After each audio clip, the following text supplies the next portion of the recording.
بسم الله الرحمن الرحيم. الحمد لله والصلاة والسلام على رسول الله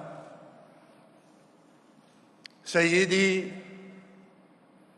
خادم الحرمين قائد الأمتين وأمل أولى القبلتين الملك سلمان بن عبد العزيز سلمه الله،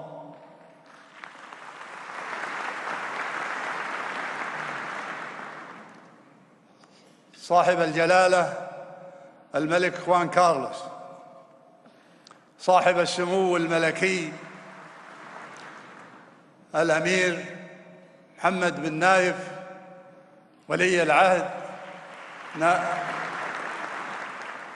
العهد نائب رئيس مجلس الوزراء وزير الداخلية، أصحاب السمو والفضيلة والمعالي والسعادة، الحضور الكريم، السلام عليكم ورحمة الله وبركاته.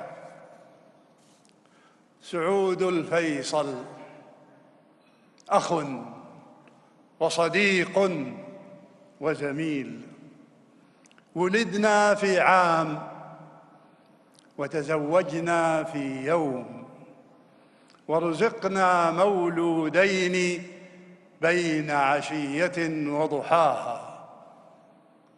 درسنا في نموذجية الطائف ثم في أمريكا، وبدأنا حياتنا العملية موظفين ثم مسؤولين.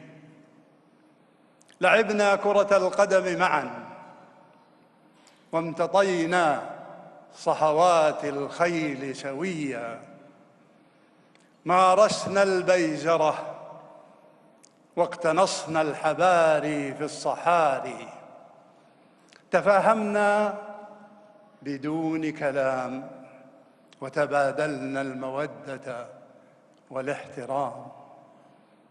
كان يرحمه الله شابا وسيما ورجلا قديرا وشيخا حكيما، واسع المعرفة كبير الموهبة رفيع المنزلة، هدوءه مهاب وصمته خطاب ولحظه شهاب. إذا تحدث أسكت، وإذا فعل أنجز، وإذا انتصر تواضع. أضاف إلى السياسة أنفة، وإلى المناصب عظمة. شهدت له المنابر والمؤتمرات، والتفتت إليه الرؤوس والنظرات، وأكبره الساسة والقيادات. فاجأه المرض فأخفاه، وأعاقه فتحداه. لم أر أصبر منه إلا والده يرحمهما الله.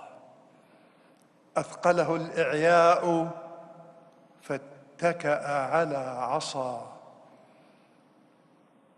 وجار الزمان فاستأبى وعصى. تحامل على الجسد المنهك بعنفوان، لله دره كيف حمل الزمان والمكان. فرقتنا الأيام. بقي في الرياض، وتنقلت بين عسيرة ومكة أكثر من 40 عام. وفي لحظة استثناء كحلم مساء اجتمعنا تحت سقف مجلس الوزراء. كنا فيها أكثر قرباً وتفاهماً وصفاء. ثم رحل، ثم عاد على عجل، محمولاً على أكتاف التاريخ والأجل، بطل والسلام.